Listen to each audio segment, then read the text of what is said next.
Hello and welcome to Cerebraphile. I am Miss Raz and these are my big hands. And here we talk about all things cerebral, while I also draw an interesting little picture that's inspired by the person we're going to talk about.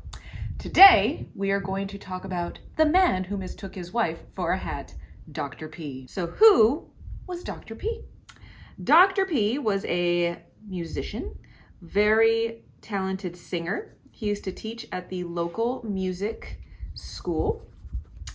And by all their standards, he seemed totally normal, totally fine, except that he had some certain little peculiarities, let's say. He first noticed that he was having some trouble with his vision. And by trouble, one of the things he would do was he would pet fire hydrants as if they were children's heads. Or he would start talking to a piece of furniture and be kind of offended that it never responded to him. His students, he couldn't recognize any of them or people in general until they maybe spoke or did something kind of distinctive. He was not terribly bothered by his problems, but then eventually he developed diabetes, which can have effects on your vision, so he decided to go to an eye doctor. Gets there, guy checks him out and everything, and he's like, bro, ain't nothing wrong with your eyeballs. You need a neurologist. Enter Oliver Sacks. Oliver Sacks, if you don't know who he is, go look him up. Do yourself a wonderful favor in life. And he was sent Dr. P so he could examine and evaluate him. Upon initial inspection, nothing seemed very strange about Dr. P. He was well-spoken, well-read, charming, funny. Nothing seemed to be wrong. But Dr. Sacks did notice one little interesting thing right off the bat. When we look at somebody, you probably are taking in the whole visage, the whole image. Dr. P was looking like this. An eyeball, a nose, a mouth, an eye, a forehead. So he wasn't really taking in the whole image. Dr. Sacks then asks him, so what brings you in today? What's the matter? It was nothing that I know of, but sometimes I have problems with my eyes. And he was asking him, so it doesn't really bother you? He's like, sometimes I make mistakes. Little mistakes, like petting fire hydrants. So one of the things neurologists will do is they will check your reflexes, and it's called the Plantar's, reflex, or maybe it's just a Plantar's test. So imagine this is a foot, and here's my big toe. I'm gonna go like, and basically scrape it with some sort of a tool. And what would you normally do if somebody did that to your foot? Some people actually extend and flare their toes out. That is a positive response, and that's called the Babinski reflex. It can signal other sorts of diseases of like the spinal cord. After the test is done, he's like, all right, Dr. P, just put back on your shoes and, we'll continue on with the evaluation. When he turns around, he notices that Dr. P still hasn't put on his shoe. He's like, you need some help with that, buddy? Right. My shoe. And he has his hand on his foot. My shoe. This is my shoe, right? And Dr. Sacks was thoroughly confused and thought he was maybe putting him on, making a joke. And then realized, oh my goodness, no, he wasn't. So then Oliver Sacks pulls out a National Geographic magazine, full color, and it's of sand dunes, like in the Sahara. We have these beautiful orange sand dunes. Dr. P looks at it and he starts saying, okay, I see a river. Yes, and a little guest house with a terrace. And there's people whining and dining and parasols. And Dr. Sacks is just kind of like, are you serious right now? Dr. P, he is totally self-assured. He's even kind of smiling at himself thinking, did a good job there, didn't I? And he's basically decided, I think we're done here. It's getting time for me to leave. I got things to do. So he reaches over, grabs his wife's head, and tries to pull it off. Apparently, he had mistaken his wife for a hat. The namesake of the entire book in this particular case. It's like when they say the movie title in the movie. He goes home. Dr. Sacks is like, you know what? I'm going to go hit him up at home, and I want to see what's he like in his natural environment. Because you can only garner so much information from, an assessment in an office. So he goes over, knocks on the door, wife lets him in, and he starts walking in, And Dr. P is like, oh, hello. And he reaches his hand out and he's like reaching out to the grandfather clock in the corner. Oliver's like, oh, Dr. P. And he quickly adjusts and, rights himself. One of the first things that Oliver Sacks does is asks him to sing for him. Now, this sounds a little bit weird, but remember, he was a musician. He was a well-known singer. He was kind of testing his temporal lobe because that's kind of where you perceive music and auditory kind of things. He wanted to see if he can still sing, then maybe that part's still good. Passed with flying colors, sounded great. Next up, he wants to assess his parietal and occipital lobes. One quick way you could do that is by presenting something like this to a person. What is this? This is a cube. Dr. P, no problem with that. Then he pulls out this one. This little guy here is a dodecahedron. Dr. P, dodecahedron, no problem. He even is so confident, he's like, don't bother with the last one. I'll get that to the isosahedron. Okay, sassy pants. Next, Dr. Sacks wants to see if he can identify different playing cards. So, there's kings, queens, jacks, and all that stuff. So he pulls those out, aces it, no problem. Let's move on to, let's turn on the TV. Let's see what's on. A Betty Davis show. And he's asking him, what's going on? Who is that person? And Dr. P fails that one miserably. He can't really garner any information of what's going on, any of the emotions, who the actresses are, nothing. So then he's thinking, well, maybe it's because it's Hollywood people. Then he pulls out some like caricature cartoons, I'm talking about, the ones with like the big nose, really exaggerated. Like, okay, who's this? He was able to identify like Winston Churchill, for example, with his big cigar. But important note, the caricatures had like whatever that particular feature really emphasized. So if somebody kind of has big teeth in real life, they'd be huge in a caricature. So maybe that was kind of like tipping him off and helping him out. So he couldn't do Hollywood. He could kind of do the caricatures. So Sacks wants to keep on testing him. Next, he thinks, what about people he knows? There's like pictures on the wall in their house. So he pulls a few down and he starts asking, who is this person? Who's this person? And sadly, Dr. P couldn't really identify any of them. I take it back. He didn't identify one. He was like, oh, that's my brother Paul. I know that square jaw and those big teeth anywhere. So again, kind of like with the caricature, it doesn't seem like he's really identifying the person or taking it all in. He's kind of looking at bits and pieces. Then, for Sacks's next test, he pulls out a beautiful red rose. Use your imagination. And he hands it to Dr. P. And he basically says, what is this? And Dr. P looks at it. And he goes, yes, okay. About 6 inches in length. Red convolutions with a linear green attachment. Yes, but what do you think it is? Could be... Smell it. Oh, a beautiful early rose. What a heavenly scent. So he did get it, right? He figured it out. But was he really using his eyes? No. He was using other modalities. For his next test, Dr. Sacks gives Dr. P a glove. And he says, what is this? A continuous surface enfolded on itself. It appears to have 5 outpouchings, if that's the word. Yes, you've given me a description. Now, what is it? A container of sorts. Yes, and what might it contain? Well, it contains its contents, of course. You see, he's still good. He's still sharp, right? He's still kind of pushing him, and he says, well, I don't know, maybe like a coin purse, like for 5 different size coins. I mean, each finger, could be. When Dr. Sacks finally says maybe it would contain a certain body part, nothing. No registering of it's a glove. Then he asks him, okay, let's imagine that you're walking into the square nearby in the city, and you're walking in through the north side. Describe the buildings. He's basically kind of checking his imagination. He starts walking down the street in his mind. He's like, oh, there's the grocery store, there's the church, but he only says any of the buildings on the right side. Doesn't say anything about the left-handed buildings. So then Dr. Sacks, being the smart cookie that he is, he says, okay, now walk in from the south side. So basically everything that was on the right is now on the left and vice versa. So he walks in, and now everything he's describing is the stuff on the left side. Previously, he knew it was there, but he only could describe it when he's seen it on the right side. Also keep in mind, he wasn't describing anything on the left. He also had some trouble with his reflexes on his left side. Keep these things in mind, my little detectives. Then they play a game of mental chess. Apparently he's still great at that, and he even beats Oliver Sacks.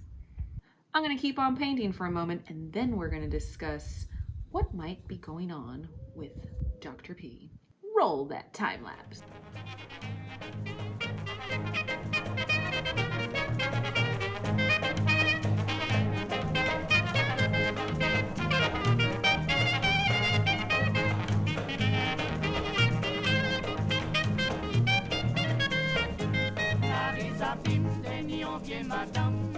Madame la tenions casse en paille, derrière casse la tenions pied piment, chaleur vieux femme la, tout était vivement l'âge, la risa pim tenions vieux madame la tenions casse en paille, derrière casse la. All right, we are back. So as promised, let's discuss what's going on with Dr. P's brain.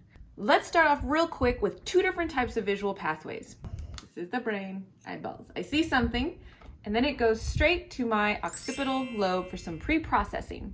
After the occipital lobe, it can go one of two places. It actually goes to both, but it goes either to the top, which is the dorsal stream, think of like a dorsal fin of a shark, or it can go this way, which is called the ventral stream. Over here, the parietal lobe, and that has to do with your body, both sensation and movement. We'll talk about that in the future. If the information goes this way, what you're trying to do with that visual is locate where it is in space. We have to know where in space this brain is located, or your laptop that you're watching me on right now. Now the other stream, the ventral stream. So the information would go from here this way. This is our temporal lobe, and on most people, in the left temporal lobe is housed a lot of talky parts, like Broca's and Wernicke's area, which we will talk about at a future date. When you send a visual information this way, this is called the what pathway. This pathway basically says, that is a brain, or that is my coffee sitting over there. So this way, I know that my coffee's right over there. This way lets me know that it's coffee, and I get to label it. So it kind of makes some sense if you think about it. If here is where your language center is, well, that's how you put a name to the thing that you're looking at. If here is your kind of your body awareness and your orientation, movement, sensation from your body, kind of makes sense that that would kind of process where something is. Okay, those are the two different types of visual pathways. Now, you can have damage to some of those, right?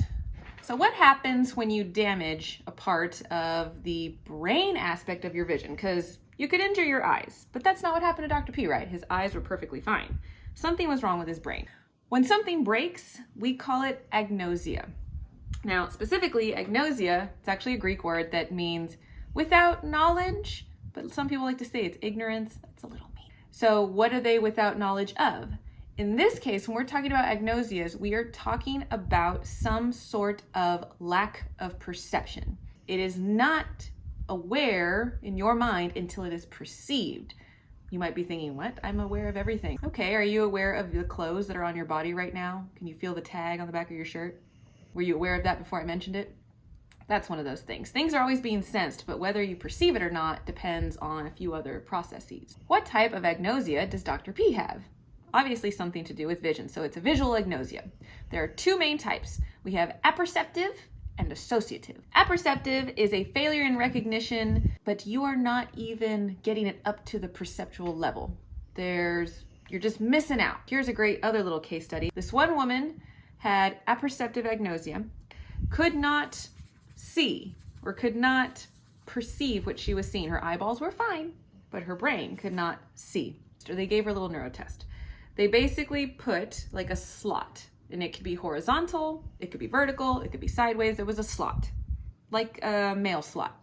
When they asked her, what orientation is that slot in? Is it horizontal, is it straight? She's like, I don't know, y'all. I told you I can't see. Okay, fair enough. So even when she was guessing, she was no better than by chance.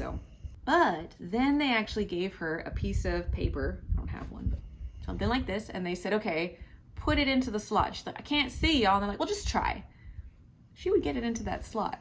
Isn't that crazy? She was not aware of what she was really seeing, but somehow her body is like, yeah, girl, a little to the right, twist it. Yep, 45, it's in there. So that's apperceptive, okay?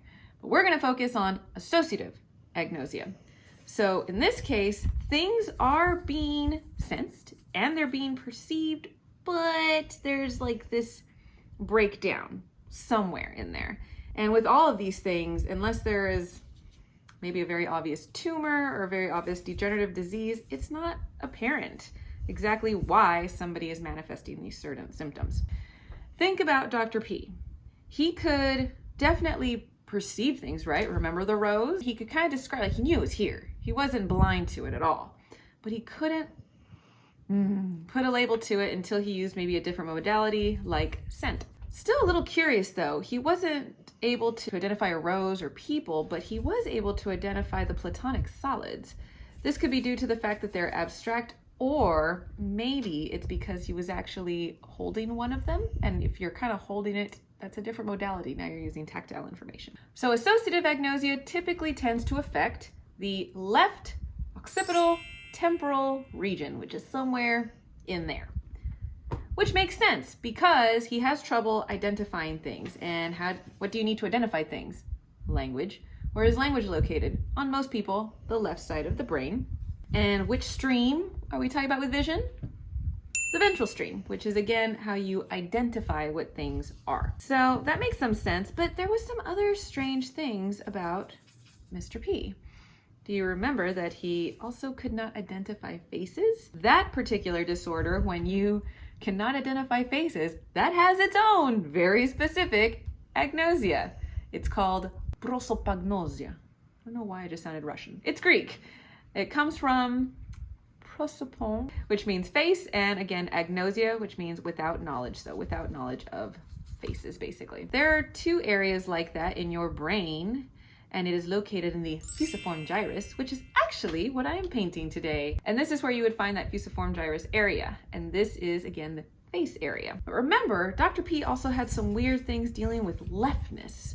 Remember, he didn't talk about all the things on the left side of the street when he was doing his imaginary walk through the city square. It makes sense that maybe he would have damage to the left again, because that's where some of the language stuff is. But what is going on with that, what we would call hemispheric neglect? He's kind of neglecting the left side of his body. And remember, some of his reflexes were also kind of bad on the left side of his body. Some of you might be thinking, well, yeah, left temporal lobe damage and left stuff, left. What a twist! The brain is wired very contralaterally. So here is my right hand, but it's controlled by the left side of my brain, and vice versa. So he must have had some sort of damage also to a certain right part of his brain, because he had trouble, the hemispheric neglect on the left side. That area of the brain that houses this face area, it's on both sides, but it tends to be more right activated for faces. Oliver Sacks also had prosopagnosia, and there's different types. You could have been born with it, so it's like congenital and developmental, or you could have had some sort of damage to your brain in that area. There was even another really interesting case of a farmer who had cows, and he developed prosopagnosia, but not just for people. He couldn't identify his cows' faces. So, what was up with Dr. P? It seems like he must have had some damage probably in the fusiform gyrus area, or in the occipital temporal region. Now, how did the hangout end? Dr. P's wife brought out some little cakes, set everything out, and they were having a jolly old time, and apparently Dr. P was just like going at it, humming a little song to himself as he's eating up all these cakes. Then, there's a knock at the door, and Dr. P just freezes in bewilderment. And he looks very confused. And then the wife pours some more coffee, and the smell and the sound of it like brings him back to his little cakes, and he's fine and content again. Dr. Sacks follows Dr. P's wife into the kitchen to just ask her a couple questions, because he's like, how does he do anything? How does he dress himself? How does he eat independently? How does he shower? How does he just function in everyday life? And his wife said, He does everything singing to himself. If he is interrupted and loses the thread, he comes to a complete stop. Doesn't know his clothes or his own body. He sings all the time, eating songs, dressing songs, bathing songs, everything. He can't do anything unless he makes it into a song. After having that little chat with Dr. P's wife, he goes into a little hallway and he sees a bunch of Dr. P's paintings. He was also an artist, a painter. All of his work was actually hung up in chronological order, so from like oldest to newest. And the old stuff was very realistic and naturalistic. And then as time went on, things got a little bit more like cubism, a little bit more abstract, and according to Oliver Sacks's artistic opinion, kind of a bunch of, I don't know, crazy blotches and gibberish by the end of it. When he says something about this to the wife, she goes, "Oh, you doctors, you Philistines, can't you see an artistic expression and development?" No, that's not it. He didn't say this out loud to the woman, but he was thinking it to himself. A tragic pathological exhibit which belongs to neurology, not art. And yet, I wonder, was she not partially right? For there is often a struggle, and sometimes even more interestingly, a collusion between the powers of pathology and creation. Unfortunately, he never saw him again, but he'd learned that he had lived his life teaching music until the last few days of his life, where he must have succumbed to some sort of either degenerative disease or some sort of a tumor, probably in his occipital or temporal lobe. Before the end of the meeting, though, Dr. P said, "You find me an interesting case, I perceive.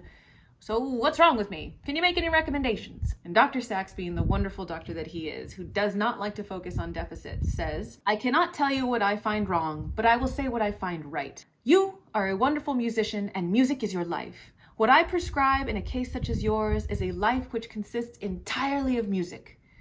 Music has been your center, now make it your whole." All right, that's the story of Dr. P, y'all. And here is our final product. We have a brain that is actually upside down. This is the fusiform area. This is our temporal lobe and occipital back here.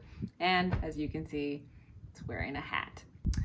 I hope you enjoyed that. If you have any questions, comments, I might have gotten something wrong. I most certainly did. Please leave a comment. Have a like, all that good stuff. I hope to see you again. Until then, be peaceful, be present, be grateful. See y'all next time.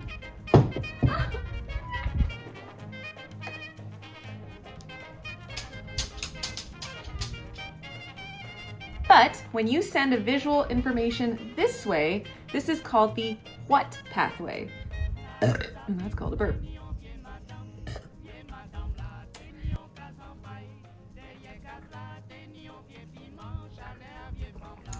That's how we refill things here.